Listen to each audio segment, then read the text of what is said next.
Toujours au Cameroun, le fléau prend des proportions inquiétantes. 61 cas enregistrés depuis le début de cette année 2023 dans notre pays. Les statistiques sont du collectif 237 Stop Féminicide. La sensibilisation se poursuit malgré tout. Et la lutte contre le VIH se poursuit également au Cameroun. La communauté s'est jointe au reste du monde entier pour célébrer le 1er décembre dernier la journée mondiale et relative sous le thème « Confier le leadership aux communautés ». Deux faits parmi tant d'autres qui ont donc marqué cette semaine au Cameroun. Mesdames, bonjour. Messieurs, bonjour. C'est l'instant consacré à la retro sur Canal 2 International.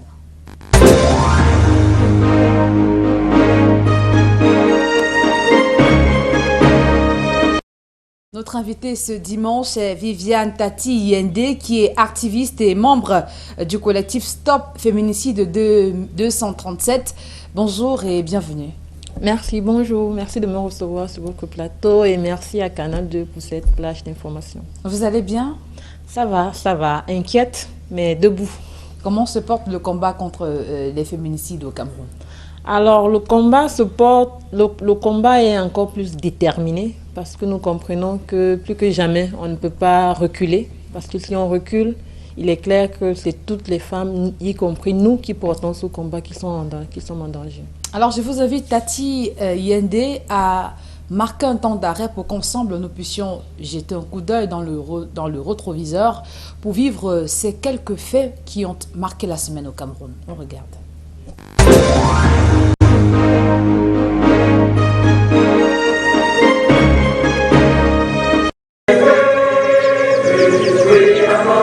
Pour l'exemple, voici l'attitude militairement adoptée à la levée de couleurs. Et là, l'espoir affiché, un bambin, le même geste en simulation. Voilà la vocation militaire née dans cet orphelinat Notre-Dame du pilier de la paix de Simalène.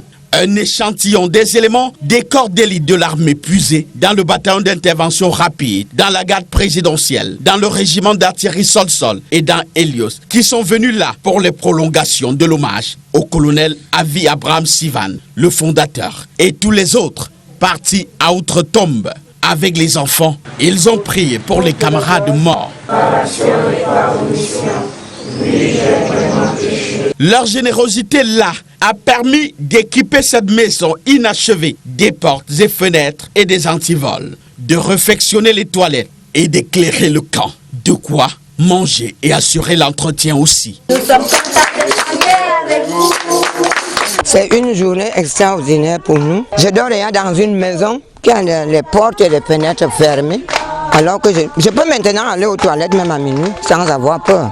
Plus loin, à Ekali 2, l'école publique les accueille. Au garde à vous, comme dans une caserne. L'ordre et la discipline règnent. Un poussin commandant devant les troupes pour donner la cadence. Un moment de convivialité surprise. Il y a 15 minutes, les dirigeants, madame la directrice et les autres enseignants ne savaient pas que nous allions venir. Et c'est comme ça que le colonel Sivan agissait un peu. Les cadeaux intègrent tous les besoins de l'établissement, ou presque, avec en bonus un drapeau. L'ancien demandait déjà la retraite. Faire plaisir aux enfants et à la famille arrive en tête dans l'agenda des Yaoundéens en ce mois de décembre. Avec les temps qui sont difficiles, on essaie de se battre, on pourrait se battre avec le peu qu'on a. Surtout d'abord les enfants, qu'il faut beaucoup s'occuper d'eux. Pour nous, les grandes personnes, quand c'est bon, c'est pour les enfants. Autant que se peut, de satisfaire les enfants, la famille. Certains prévoient des sorties en famille. Pour ma petite fille, je prévois l'amener dans un parc, question de la distraire. Pour d'autres encore, l'essentiel, c'est de bouillir la marmite au vu de la modicité de leurs revenus. Moi, je suis vigile à la fin du mois. On va se battre comme ça, juste pour que les enfants ne dorment pas affamés. Chercher même un bout de pain, 1 kilo de riz, on fait le riz sauté et ça va passer. Les autres espèrent faire de bonnes affaires. L'année n'a pas été facile, donc du coup, on va essayer un peu de se rattraper à la fin d'année, du genre travail, si on peut avoir des clients. En ce mois de décembre, la vigilance est aussi de mise. C'est en ce moment-là que les petits brigands que nous avons dans nos grandes villes s'attellent à vouloir agresser les nobles Camerounais. Il faut mettre un accent sur la sécurité parce que voilà, on ne vit qu'une fois et du coup on ne va pas, à cause d'un mois, perdre la vie. Pour d'aucuns, la tête est ailleurs, à une fin d'année sans catastrophe. Déjà que les gens sont morts l'année-ci, que Dieu nous bénisse. Tout ça s'arrête un peu. Tout le monde aspire à un mois de décembre faste, mais ce sont les moyens financiers qui orientent les agendas. Le projet de loi en question est le renouvellement de l'accord initial engagé depuis plusieurs années entre le pays de Paul Biya et celui de Vladimir Poutine.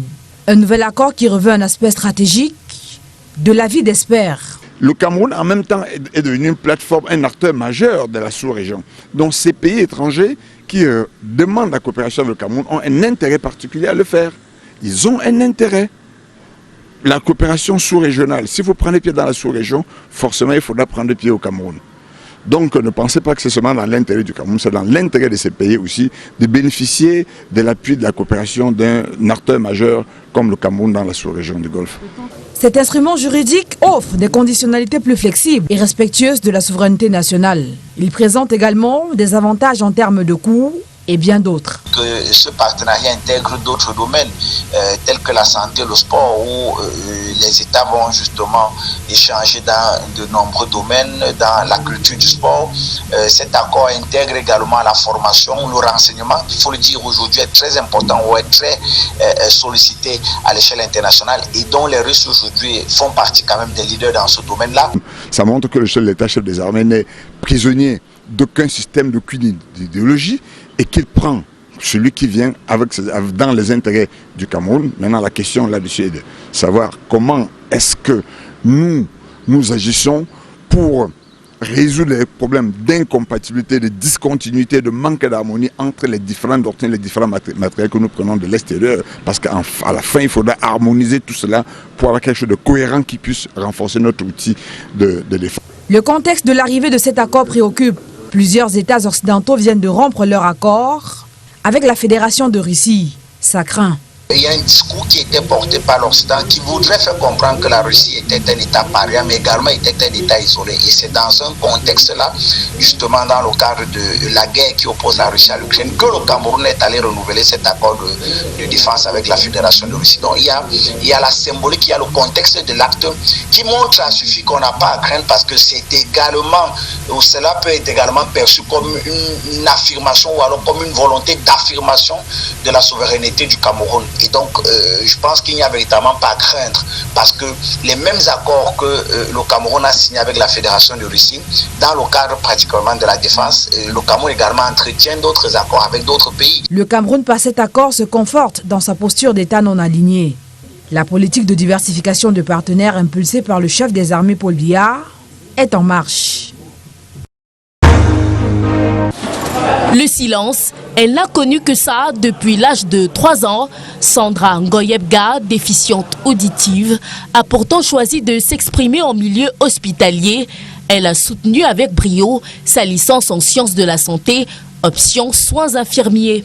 Avant de devenir sourde, j'ai toujours eu une passion pour les sciences infirmières. Et déjà parce que maman est infirmière. C'est au sein de son école de formation 6 au quartier Mendong à Yaoundé que nous la retrouvons ce 28 novembre. Dans ce biotope où elle a fait ses classes, on évoque son parcours atypique avec des profs dotés de compétences spéciales. Avant d'aller faire les sciences de l'éducation, notamment dans l'éducation spécialisée, option handicap physique et instrumental, c'est parce que j'étais curieuse de savoir. Pour avoir reçu un déficient auditif au cours d'une consultation dans une clinique privée, je me suis demandé mais pourquoi avoir forcément besoin d'un interprète. Voilà ce qui a motivé mon inscription en sciences de l'éducation à l'université Yaoundé 1 pour cette filière spécifiquement. Elle nous a expliqué qu'elle devrait suivre des cours. Elle avait besoin d'un interprète. En fait, ça demandait d'une personne qu'elle soit disponible tous les jours de la semaine et durant toute l'année scolaire pour Sandra. Au cours de sa formation, les difficultés sont omniprésentes, mais la jeune fille ne se laisse pas démonter. Si le patient peut me comprendre, ça va, on peut communiquer. Mais si le patient ne me comprend pas, à ce moment, ma collègue me vient en aide. Mais quant aux soins et le travail en général, je le fais seule. Pendant la période Covid, elle a dû acheter des masques avec les extrémités labiales transparentes pour pouvoir communiquer avec les encadreurs de stage. À l'issue de son immersion à l'hôpital de district de la Cité Verte, Sandra fait quelques prescriptions pour que la barrière de la communication soit levée. On devrait enseigner la langue des signes dans des écoles de formation de santé pour permettre une meilleure communication entre le personnel de santé et les déficients auditifs dans les hôpitaux. Les centres de santé pourraient également mettre des techniques d'aide ou encore d'appui aux personnes déficientes auditives à travers les images corporelles, l'anatomie. Une mention excellente plus tard, c'est toute confiante que Sandra affronte son avenir, sans doute un exemple à suivre. Ils ont voulu faire de lui le coupable devant les ancêtres de la Lequier. Son crime, un hommage polémique à un de leurs illustres fils décédés, Hubert Mono-Diana. La sortie du professeur Kamto suite au décès du professeur Mono-Diana n'a pas plu à la Lequier. Cette sortie qui nous a mis très mal à l'aise. Et vous savez, les chefs traditionnels que nous sommes des initiés. Les chefs sur ce coup sont d'accord. Au nom de cette colère vive, certains ont choisi d'invoquer la mort pour sanctionner Maurice Kamto. Les chefs traditionnels ont fait leur travail et ils ont fait ce qu'il fallait faire. Nous ne faisons pas de sorties hasardeuses. Je dis bien non et je l'assume. Divergence sur la forme. Ce rituel, pour d'autres chefs, est un sacrilège. Ce qu'ils ont fait, à ma connaissance, dans notre culture, ça n'existe pas. Que les chefs fassent des incantations pour tuer quelqu'un. Le chef protège. Pour le neutre et praticien du droit, il pourrait y avoir une triple conséquence vue de la législation, au plan civil, au plan pénal et au plan administratif. On sait très bien que ces personnes peuvent encourir des sanctions administratives de la part de leur hiérarchie. Au niveau des sanctions civiles, je vous ai dit, lorsque le préjudice est consacré, démontré, alors des personnes peuvent répondre de leurs actes devant la juridiction civile. Au plan pénal, comme je viens de le dire, effectivement, la voie est ouverte, le boulevard est ouvert pour que la répression puisse être mise en mouvement, en branle contre ces individus. Pratique de sorcellerie, atteinte à l'image, propension de la haine tribale, entre autres chefs d'accusation. Le président du mouvement pour la renaissance du Cameroun se réserve le droit de les poursuivre en justice. Diane Yango, jeune enseignante d'anglais, vient de s'ajouter à la liste macabre des plus de 30 femmes et filles tombées sous les coups portés par les hommes depuis le début de cette année 2023. Dans les rues de Yaoundé, certains hommes rencontrés ce 27 novembre, tout en condamnant, se désolidarisent des actes posés. Moi, je ne suis pas pour les violences faites aux femmes. La femme, c'est-à-dire la femme est la mère de l'humanité et son autre maman. Donc si la femme te fait comment, il faut supporter. On ne doit pas les tuer. Les femmes, elles, souhaitent voir les coupables punis. J'ai peur de me marier, de peur de subir aussi ces violences-là. Je pense qu'il faut punir avec dernière énergie. Alors que la campagne 16 jours d'activisme contre les violences basées sur le genre bat son plein, l'on s'interroge de manière légitime. À quand la répression? Quand il y a une loi, je pense qu'on est beaucoup plus efficace. Notre vœu, c'est que toutes les parties prenantes puissent s'y investir pour qu'on puisse voir cette loi. Si et seulement si cette loi était adoptée, la croisade contre les auteurs de violences faites aux femmes et filles, entamée par le ministère camerounais de la Justice, se verrait renforcée. La récréation est terminée. Si les gens se retrouvent face à la justice et qu'ils ne s'étonnent pas de la répression qui va s'abattre sur eux. Pour que les violences faites aux femmes et filles reculent, toutes les parties concernées doivent jouer leur rôle dès les premières alertes. Pour les victimes, vous ne devez pas avoir honte ou peur de dénoncer. Yaoundé, chef-lieu des féminicides dans le centre, cette région est en tête au Cameroun. Les cas enregistrés font froid dans le dos. La population autour n'a pas apporté assistance à Madame Diane Yango qui s'est donc fait tabasser par son mari à mort devant un public présent. 61 cas de féminicide enregistrés depuis le début de cette année 2023. La méthode de collecte des données basée sur les médias. Nous prenons généralement le temps ici de faire une revue journalière des médias, non seulement en ligne, mais également des médias sur papier ou encore des médias télé sur les nouvelles régulières pour pouvoir déjà identifier les violences faites aux femmes ou bien les cas de violence qui viennent de ces médias-là. Face à la presse le 30 novembre à Yaoundé, le collectif 237 Stop Féminicide dénonce tout en faisant des recommandations. Particulièrement le code de la famille. Et donc c'est un plaidoyer que nous menons aussi. La deuxième recommandation que nous avons eu à faire, c'est la réforme du système judiciaire pour renforcer la répression des violences faites aux femmes et aux filles. En troisième position, comme recommandation, nous avons l'allocation des ressources budgétaires nécessaires pour la lutte contre les violences faites aux femmes. Il faut intensifier la sensibilisation face à ce phénomène qui va grandissant au Cameroun. Toutes et tous appeler chacun à jouer sa partition pour mettre un terme à ce fléau.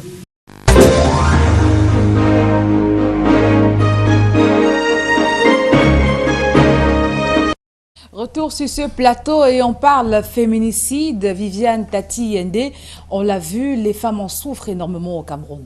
Oui, effectivement, la question de ce féminicide est, il faut le comprendre, déjà liée à la question des violences. Très souvent, les féminicides ne sont que l'action finale qui entraîne la mort, mais elle résulte pour beaucoup de cas aussi d'un suivi, d'un continuum de violence qui a eu à s'exercer chaque jour sur la personne qui finalement deviendra la victime.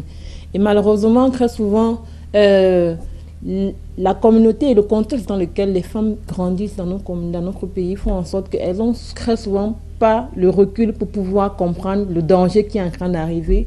Mais malheureusement aussi, les hommes en face se disent qu'ils ont tous les droits. Et donc, pour se faire entendre, pour se faire respecter, il faut utiliser la violence. Et malheureusement, quand le coup fatal arrive, beaucoup prennent la fuite, comme on le constate souvent dans certains cas. On l'a entendu et on l'a vu, 261 cas ont été enregistrés au Cameroun depuis 2023. Et ce sont des chiffres que votre collectif, 61 cas justement, 61 cas enregistrés au Cameroun, votre collectif a mené l'enquête sur le terrain. Par quelle méthode êtes-vous parvenu à identifier ces 61 cas? Alors, la méthode par laquelle nous collectons les données ici, là, comme je l'expliquais, déjà, c'est par la veille journalière des médias, que ce soit en ligne, les médias presse écrite ou bien presse médias télé, que nous faisons la revue journalière pour vérifier et examiner s'il y a des informations qui sont sorties, notamment sur les violences faites aux femmes. Mais également, ce qu'il faut savoir également, c'est que je suis à la tête d'une organisation qui accompagne les femmes et les filles victimes de violences, dont nous faisons la prise en charge des victimes de violences. Nous avons d'ailleurs dans notre service un numéro d'assistance par lequel les personnes peuvent nous joindre pour avoir si elles ont besoin d'aide. L'association ici s'appelle Sourire de Femmes. Donc, nous recevons également des appels, nous recevons également des victimes via ce volet que nous enregistrons. Et en plus de cette revue journalière que nous faisons des médias, nous avons donc cet enregistrement des cas de féminicide également que nous enregistrons au sein de notre association. Et également, ce qu'il faut également retenir ici, c'est que le collectif Stop Féminicide 237 est composé de plusieurs organisations réparties sur tout le territoire national. Et au-delà de l'association Sourire de Femmes dont je suis à la tête également, il y a d'autres informations que les organisations qui se trouvent dans d'autres parties du pays également collectent sur les questions de féminicide dans les communautés dans lesquelles elles travaillent, qui remontent cela jusqu'à nous pour que nous faisons le décompte. Et voilà, on l'a vu et on l'a compris, le centre est le chef-lieu des régions en matière de féminicide. Yaoundé est la capitale des féminicides. Comment comprendre que Yaoundé et le centre soient en tête de ce classement, justement? Alors, concernant la question sur pourquoi Yaoundé et surtout le centre est en tête, je pense que déjà à Yaoundé, il y a un fort dynamisme des organisations de la société civile sur les questions des droits des femmes. Ce qui veut dire que nous avons une facilité de collecte de données sur ce genre de pratiques parce que justement, on a compris que la collecte des données est importante pour pouvoir construire un plaidoyer autour d'une thématique aussi importante que la question des droits des femmes au Cameroun. Donc la région du centre, notamment ayant à son sein plusieurs organisations de la société civile, a une facilité à collecter l'information, ce qui n'est pas toujours le cas dans les zones rurales. Parfois, l'information d'un féminicide qui s'est passé en zone rurale peut nous arriver parfois peut-être une semaine après, 2 semaines, alors que dans la ville de Yaoundé, aussitôt qu'on couvre le corps, aussitôt l'information commence à circuler. Du coup, elle sort facilement. Donc, je dirais que ça, c'est d'abord une des causes qui expliquerait pourquoi Yaoundé et surtout le centre est en tête. Mais et ceci aussi pour attirer l'attention qu'il ne faut pas minimiser le fait qu'il y a encore des cas que peut-être qu'on n'a pas encore suivis. Parce que dans les zones rurales, il y a une faible couverture des organisations de la société civile sur les questions des violences faites aux femmes et aux filles. Du coup, un féminicide sera arrivé là-bas que s'il n'y a pas quelqu'un dans l'environnement qui est sensibilisé sur la question, on va faire juste l'enterrement et c'est passé. Par contre, de nos petites recherches, on se rend compte que dans la Damawa, il n'y a aucun cas.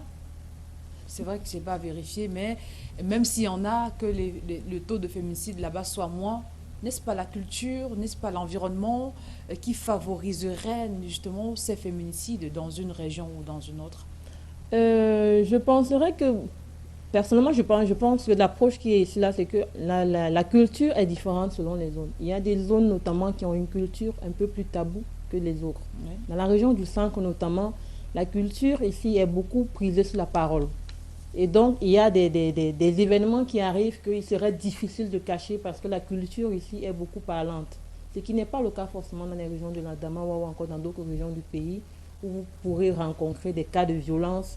Mais vu le tabou qui est très fort sur la question, les victimes ne se prononcent pas. Mais dans la Damawa, bien sûr, il existe des cas de violence. Maintenant, comme je l'expliquais tout à l'heure, répertorier, ça c'est encore notre travail que malheureusement, parfois, les organisations de la société civile qui sont sur le terrain de ce côté-là, travaille encore dessus. Depuis 2009, le Cameroun a signé le protocole de Maputo à la Charte africaine des droits de l'homme et des peuples, un protocole international de l'Union européenne qui amène les États à respecter les droits des femmes. Comment comprendre justement la montée en puissance de ce phénomène, de ce fléau au Cameroun? Oui, alors le Cameroun a effectivement ratifié au protocole de Maputo par l'Union africaine qui promeut et qui protège les droits des femmes et des filles qui vivent sur le continent africain en fonction de leurs droits, notamment le droit à la vie, le droit à la protection, le droit à la dignité. Et donc, c'est pourquoi dans les recommandations, mais également dans le plaidoyer qu'on porte, on fait comprendre à notre gouvernement, à notre chef et à notre ministère de tutelle ici, qui est le ministère de la promotion de la famille et de la famille, la responsabilité qui leur incombe également de travailler à faire en sorte que justement, dans les actes que le service public au Cameroun pose au quotidien, la protection des femmes et le respect de leur dignité est garanti à tous les niveaux. Et donc, c'est pourquoi nous interpellons beaucoup les ministères, nous les appelons encore une fois de plus à vraiment se pencher sur la question des féminicides, parce que avec cette montée des féminicides, il y a il y a un plan de communication qui est mis autour, parce qu'on s'est rendu compte qu'au niveau du collectif Stop Féminicide, on s'est rendu compte qu'il y avait comme une forme d'indifférence par rapport aux féminicides. Les années précédentes, il y a eu des féminicides, mais il y avait une forme d'indifférence. Des femmes mouraient. Et nous qui travaillons sur le terrain, on voyait que des femmes meurent. Mais quand on parle de violence, on nous dit, bon, c'est pas si grave, les femmes, c'est pas comme en Europe, les femmes meurent ici au Cameroun, les femmes ne meurent pas autant. On tape seulement, mais on ne tue pas. C'est là où on s'est dit, mais attendez, vous dites vous tapez seulement, vous ne tuez pas, mais les femmes meurent. C'est pas parce qu'on n'en parle pas, c'est pas parce que l'attention n'est pas mise dessus que ça n'existe pas. Ouais. Et donc, c'est de là que naît donc le collectif Stop Féminicide 237. Parce qu'on se dit, il est important que ces femmes ne meurent pas dans l'indifférence. Parce que c'est quand on les ignore, quand on n'agit pas et qu'on ne fait rien, en fait, c'est comme les tuer une deuxième fois. Donc, c'est comme ça que nous avons créé ce collectif vraiment pour mettre en lumière cette question des féminicides qui est omniprésente dans notre société et pour attirer l'attention autant des services publics et des autorités, mais également de la communauté sur l'urgence de travailler ensemble pour protéger les droits des femmes et des filles dans nos communautés. De vos recherches, quel est le profil des meurtriers? Est-ce toujours les époux? De nos recherches, les profils des meurtriers peuvent varier. Ouais. Avec la montée de l'insécurité aussi, notamment, les femmes aussi sont des proies faciles. Et donc des proies privilégiées également des brigands et des malfaiteurs dans nos quartiers parce que c'est plus facile. Et aussi, généralement, ce qui arrive quand ces malfaiteurs et ces brigands s'en prennent à des femmes, c'est que bien avant de vous dépouiller, ils vous violent. Et c'est à ce moment-là qu'on parle de féminicide. Parce qu'au-delà de l'aspect de la violence qui se passe dans la sphère intime, notamment l'époux qui frappe sa femme à mort et tout. Il y a également ces brigands qui, une fois qu'ils agressent une femme dans le quartier, avant de vous tuer, ils vous violent. Ah. Et donc, c'est également cet aspect qu'on prend en compte, mais il y a également aussi l'aspect, je pourrais dire, je peux dire rituel en fait. Parce qu'on a constaté aussi dans la documentation qu'on fait des féminicides également que les filles sont beaucoup privilégiées, les filles et les femmes sont beaucoup privilégiées pour des crimes rituels. Et ça encore, c'est aussi une autre forme de féminicide, parce que comme on le sait, le féminicide ici dans sa définition signifie que une personne est tuée en raison de son genre. Et généralement, le fait que les femmes soient des victimes, soient des cibles privilégiées, autant pour les malfaiteurs que pour les personnes en quête de pouvoir ou de puissance dans la communauté, fait en sorte que, également, hors des cas où la violence s'est exercée dans le cadre conjugal, les femmes, on peut également parler de féminicide. Et comment comprendre qu'après plusieurs années de vie commune, que deux personnes qui s'aimaient, entre guillemets, arrivent à devenir ennemies et se constituent même de meurtriers l'un pour l'autre? Comment comprendre? C'est la grande question. C'est la grande question. Et là, il faut comprendre qu'il y a un problème d'éducation. Il y a un problème d'éducation parce que on parle beaucoup de la femme qui ne se comporte pas bien, de la femme qui déborde les limites, qui ne fait pas assez, qui n'est plus soumise comme avant. Malheureusement, moi je dirais que c'est faux. Ce n'est pas une question de soumission. C'est de cette limite qu'on fait comprendre aux garçons très jeunes dès qu'ils grandissent sur la limite à la violence. Ouais. Parce que très généralement, le discours qui est banalisé dans nos communautés, c'est le fait que si un homme sent que son autorité est en train d'être bafouée, il a le droit d'utiliser de la violence.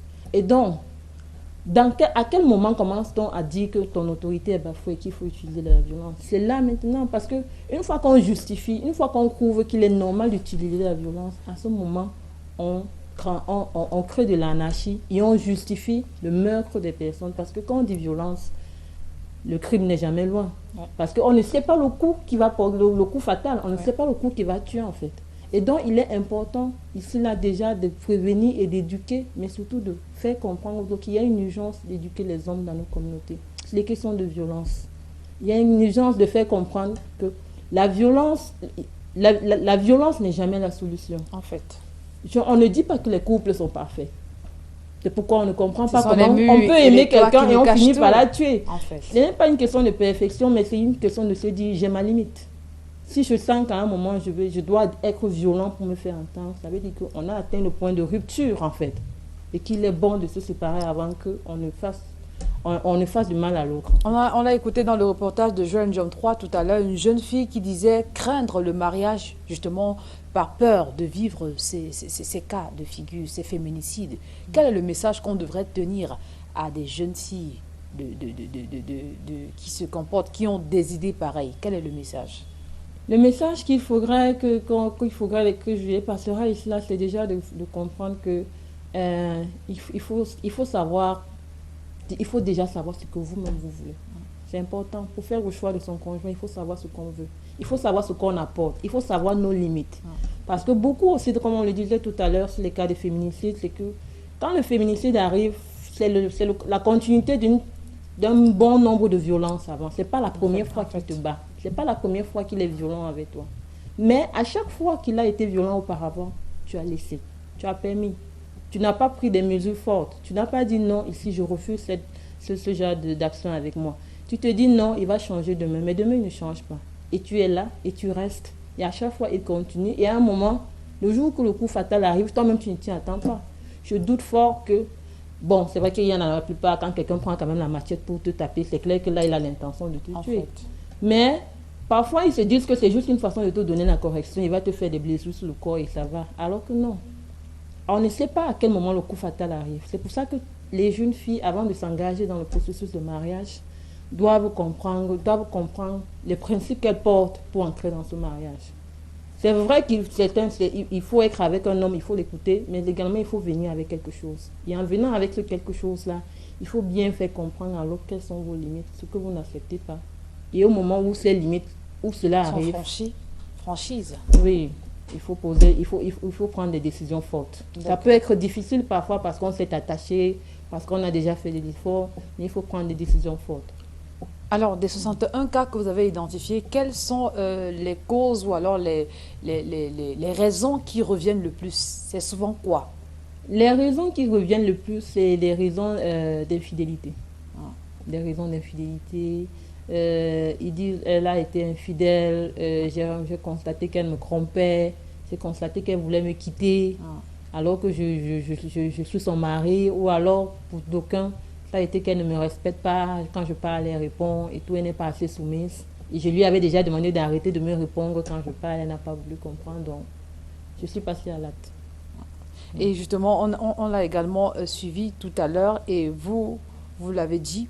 Est-ce que dans ces cas de féminicide, là, on a détecté des consommations de stupéfiants? Est-ce que justement ces addictions peuvent favoriser ou alors sont parfois à l'origine de ces féminicides?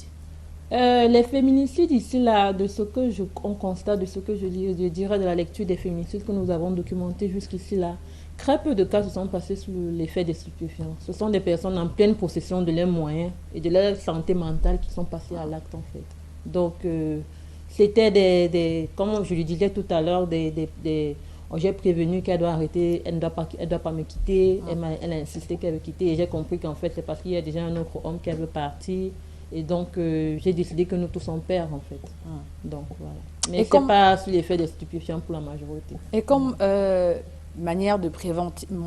comme mesure préventive, on a écouté tout à l'heure le ministre de la Promotion de la Femme et de la Famille qui est en plein labo, on va le dire ainsi, pour adopter une loi en vue d'éliminer toute forme de violence à l'égard des femmes et des jeunes filles. Vous pensez que ça peut être une esquisse de solution?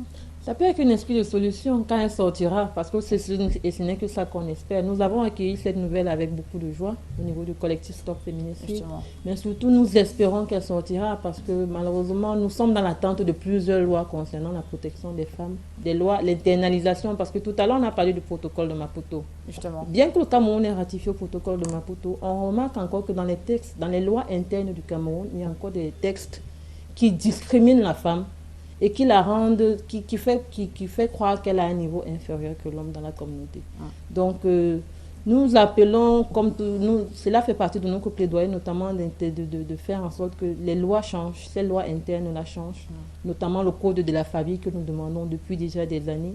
Nous sommes un donc nouveau contents. Code de la famille. Oui, un nouveau code de la famille, parce qu'actuellement c'est un code civil en fait, qui est infecté dans les cadres de conflits intrafamiliaux.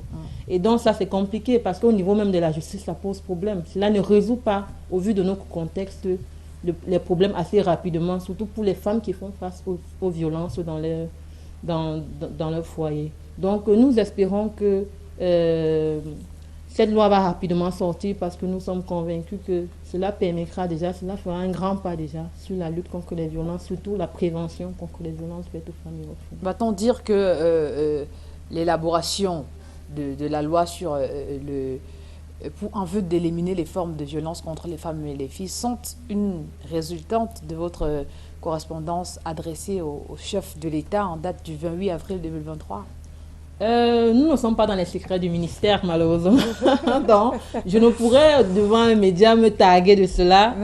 Donc, nous ne sommes pas dans les secrets, mais nous accueillons, nous pensons qu'elle tombe au bon moment. Après le plaidoyer que nous avons fait auprès du président de la République, notamment ce 28 mai, là, nous pensons qu'elle tombe au bon moment et que justement, avec la communication, mais aussi les actions qui sont menées de part et d'autre pour faire entendre le fléau que représentent les féminicides dans notre foyer, que cela va rapidement aboutir et qu'on aura le bonheur de voir la sortie de cette loi avant nos vieux jours. D'accord. Et jusqu'où entendez-vous arriver avec votre plaidoyer, votre combat, votre sensibilisation contre les féminicides? Alors, nous comptons arriver à faire en sorte que déjà les leaders institutionnels s'impliquent plus dans la question des droits, des violences faites aux femmes. Parce qu'actuellement, il se pose encore le problème, notamment dans le traitement des signalements des violences faites aux femmes au niveau du service public. Et ça, c'est aussi également un fléau qui fait en sorte que beaucoup de femmes encore ont du mal à partir rapidement. Parce que parfois, elles portent plainte et il faut attendre. Parfois, un procès peut aller jusqu'à 1 an. Mais pendant 1 an, vivre avec son bourreau pendant 1 an, c'est très dangereux. Donc, il faudrait que déjà, au niveau des procédures, déjà, cela soit accéléré. Nous espérons donc, après cette loi, justement, une réforme sera faite en accentuant la qualité du service public au niveau des victimes de violences. On a parlé des jeunes d'ADES qui existent déjà, que la DGSN a mis en place au niveau des commissariats pour accueillir. Pour le moment, c'est en phase d'expérimentation. Nous souhaitons que cela soit au niveau national, parce que malheureusement, les violences faites aux femmes, ce n'est pas d'un endroit à un autre, c'est partout. Et c'est à tout moment. Donc, il serait bon que déjà, dans chaque commissariat, il y ait un service dédié aux femmes qui souhaitent demander justice pour qu'effectivement la protection de ces femmes-là s'enclenche rapidement dès qu'elles demandent de l'aide. Et une petite question. Si une femme est victime de violence, parce que vous avez dit que ça commence par les violences, elle est victime de violence 1 à 2 fois, la 3e fois, qu'est-ce qu'elle fait? Elle quitte son foyer? Il y a plusieurs possibilités. Dans le processus, dans le protocole de prise en charge des victimes de violence, il y a d'abord l'arrangement qui essaye de se faire avec la famille. Ce qu'on fait généralement, ce qui se passe généralement pour ces femmes-là, et même c'est ce qu'elles disent qu'elles font, c'est que quand elles font face aux violences et qu'elles pensent que c'est déjà en train de déborder, elles cherchent d'abord un aîné dans la famille qui va venir parler avec le mari. C'est quand ça ne marche pas qu'elle va maintenant au service social pour essayer de faire en sorte que on parle avec le mari pour le faire changer. Et là, quand ça ne change pas, maintenant, elles vont porter plainte. Mais dans chaque cas, quand on fait face à la violence, notamment la violence sexuelle et la violence physique, il est important déjà de se rendre dans un hôpital pour se faire établir un certificat médico-légal. Ceci est la preuve de la violence que vous avez vécue. Et c'est un élément indispensable dans votre dossier quand vous demandez la justice. Parce qu'on le sait très bien, le bourreau, il ne va pas venir dire devant le commissariat, oui, je la tape. Non, il va toujours venir vous dire, non, je ne l'ai jamais tapée, elle extrapole, elle est en train de dire des choses qui n'existent pas et tout, alors que c'est là. Et votre certificat médico-légal est très important parce que justement, avec le tampon d'un hôpital public qui vous a été délivré par un médecin assermenté, cela montre qu'effectivement la violence a été reconnue et qu'elle a existé. À ce moment-là également, vous pouvez également, au niveau de notre association, on peut également vous fournir des psychologues, mais également des avocats qui peuvent vous accompagner dans ce chemin difficile et qui peut parfois être très long également. Et s'il arrive que le mari ou alors le conjoint refuse la séparation avec son épouse? La femme peut demander le divorce. C'est aussi un fait que beaucoup de femmes ignorent. Elles attendent parfois que c'est l'homme qui demande le divorce. Heureusement, dans ces hommes violents, très généralement, ils ne pensent pas, parce qu'ils en ont déjà fait. Ils voient déjà ces femmes comme les jouets, en fait. Donc, dans leur tête, ils n'imaginent pas la séparation. Même quand ces femmes demandent la séparation et qu'elles vont même déposer plainte, parfois, c'est là qu'ils commencent à devenir menaçants, à faire des menaces de mort, en fait. En disant, tu m'appartiens, tu ne vas aller nulle part, c'est moi qui décide quand tu vas partir. Sinon, tu vas perdre ta vie, ou bien tes enfants vont perdre la vie. D'accord. Et donc, du coup, pour eux, ça fait partie de leur autorité, en fait, de t'avoir sous la main, quand bien même ils te tapent. Donc, du coup, c'est à ces femmes de comprendre que ce n'est pas parce qu'ils te tapent et qu'aujourd'hui, là, laisser que tu dois aussi laisser. Tu dois prendre tes dispositions pour te protéger, pour faire en sorte que la prochaine fois, quand il va passer encore l'acte, tu aies les moyens de justifier à ce moment-là que tu vas partir. Et tu dois partir. La loi te protège. La loi protège ces femmes-là, en fait. Vous avez le droit de partir d'un foyer si vous êtes victime de violences conjugales. En fait. C'est votre droit. Si vous avez les preuves, si vous avez assez d'éléments qui prouvent que vous êtes victime de violences, vous pouvez partir, vous pouvez demander le divorce. Viviane Tati Yende, il n'y a pas que les féminicides au Cameroun, il n'y a pas que les féminicides qui ont marqué cette semaine, on l'a dit. Le Cameroun a célébré avec le reste de la communauté la 36e édition de la lutte contre le sida. Pensez-vous qu'avec tout ce qui est fait, la maladie, la pandémie recule dans notre pays?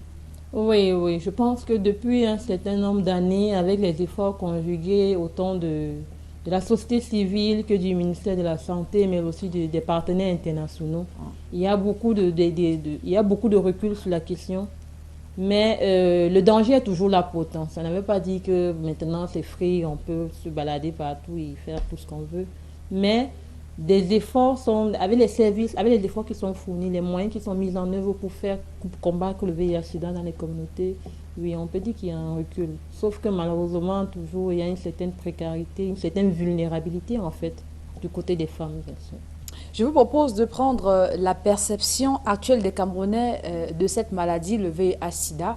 C'est un extrait de Arlette Abomo, sélectionné pour nous par Joël Ndiom 3. On écoute.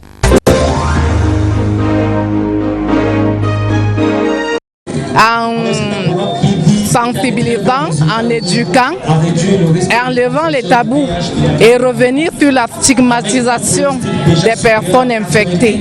Raison pour laquelle nous avons fait ça en plein air. Nous remarquons aujourd'hui qu'il y a plein de gens qui sont arrivés. Parce que vu la localité, on avait bien peur parce que c'est une localité à obédience musulmane. Mais aujourd'hui, on est ravis de voir le résultat. Au regard des personnes qui arrivent, on peut dire que désormais, les gens sont plus enclins à faire le dépistage et peut-être à s'accepter. Mais toujours est-il qu'il ne faut pas oublier l'aspect de sensibilisation. Parce que même si on continue, certains acceptent, ils n'en demeurent pas moins que d'autres restent quand même à la maison. Donc c'est un peu ça l'activité que JVF Cameroun a voulu mener avec l'accompagnement, comme vous pouvez le constater, du Centre international de référence Chantal Biya, du comité de lutte contre le sida et Synergie africaine.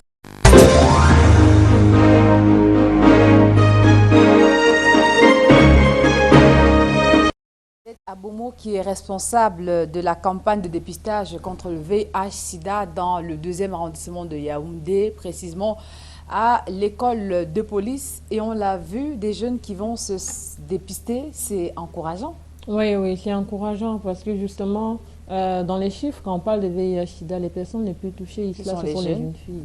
Ce sont les jeunes filles, surtout les jeunes en général et les filles. Le taux de prévalence chez les jeunes d'ailleurs est de 9,9% contre 6,8% chez les femmes et 4,1% chez les hommes. Oui, tout à fait. Donc c'est pourquoi c'est vraiment intéressant que les jeunes s'impliquent un peu plus dans cette stratégie de lutte contre le VIH-Sida dans nos communautés parce que au final, c'est vraiment eux qui sont la porte d'entrée généralement dans la communauté concernant cette maladie. Sauf que c'est dépister, c'est bien, mais retirer ces résultats, c'est la plus importante des choses à faire.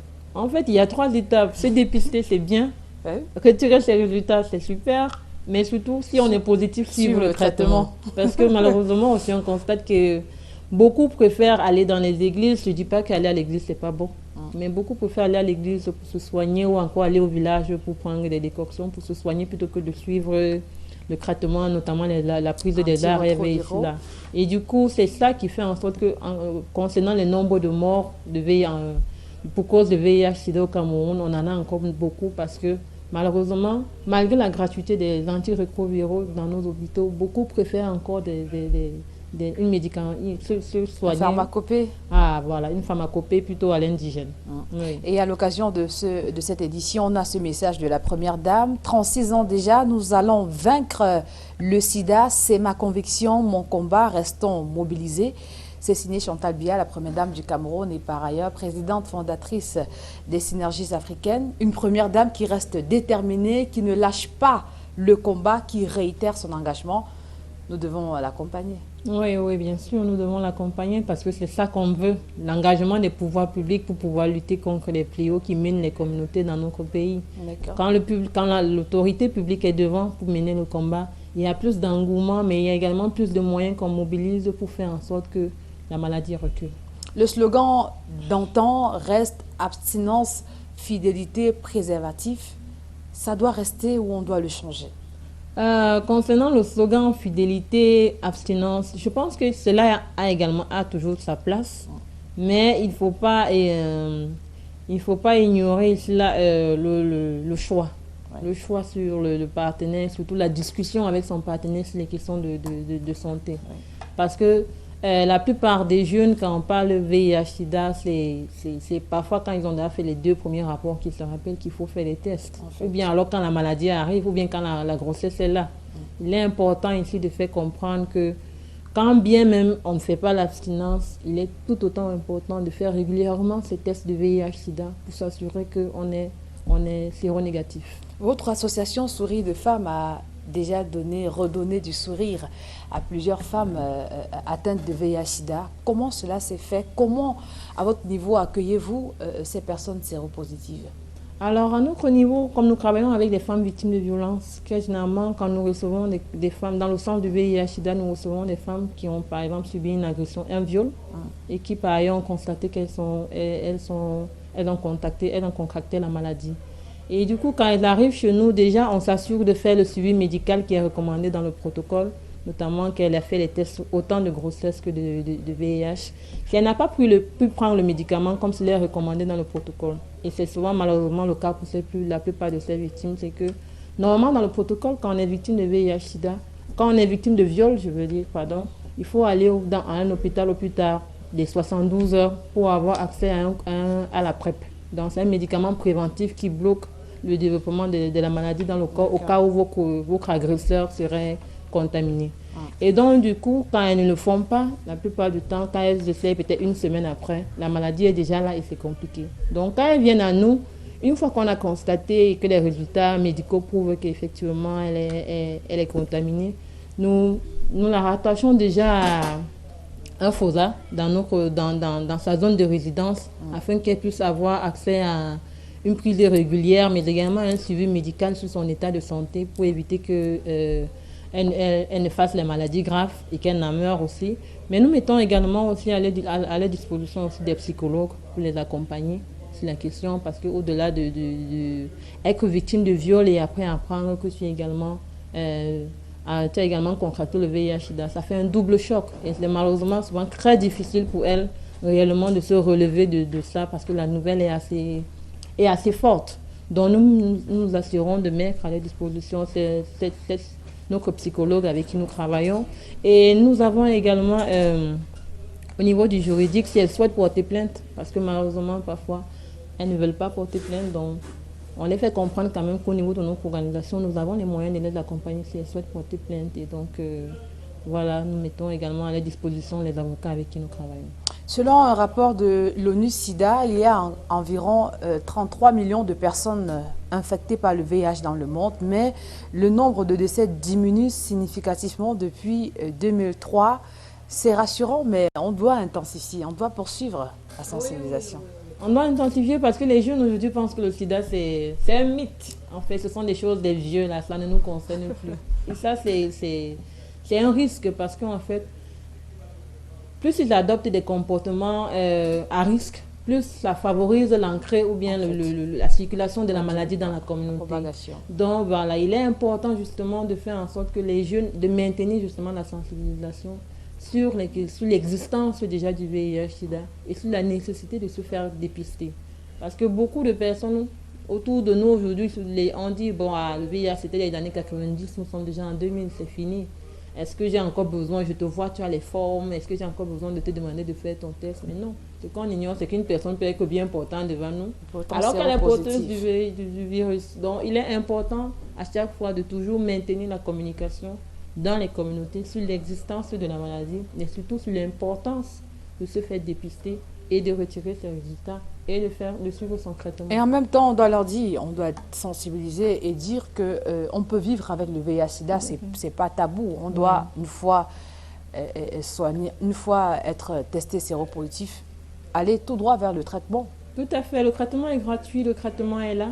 Donc n'ayez pas peur d'aller retirer vos résultats parce qu'il y a aussi un problème que les hôpitaux rencontrent. Beaucoup de personnes, comme par exemple la dame l'expliquait tout à l'heure, quand on fait des dépistages au grand public, beaucoup de personnes viennent se faire dépister, mais après, il y a presque personne pour retirer les résultats. Et ça, c'est un problème parce qu'au cas où vous êtes positif, par exemple, maintenant, et que vous n'avez pas retiré vos résultats, vous vivez avec la maladie, vous allez vous dire non, c'est la typhoïde, comme on dit souvent chez nous, non, c'est le verre des femmes, comme souvent les filles disent quand elles se disent que c'est le verre des femmes qu'elles ont, alors que tu as le VIH-Sida. Donc c'est important de retirer ces résultats et de s'assurer que si on est négatif, on maintient un comportement qui ne nous expose pas. Voilà.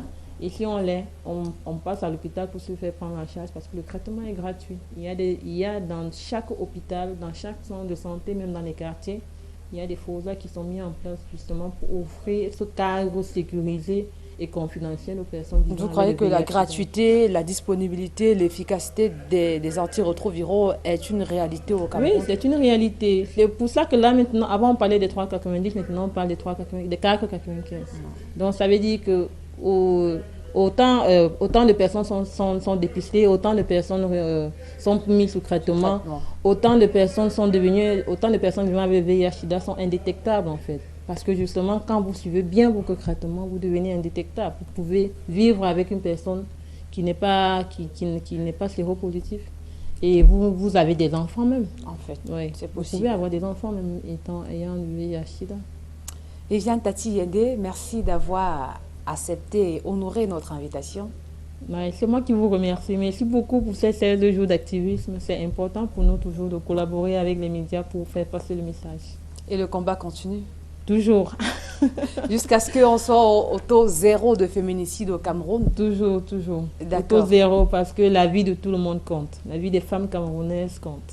Alors, stop et fin de cette première sortie de la Retro pour le mois de décembre. Au plaisir de vous retrouver, si Dieu le veut, dimanche prochain pour une autre édition. Bon dimanche dans la paix du Christ.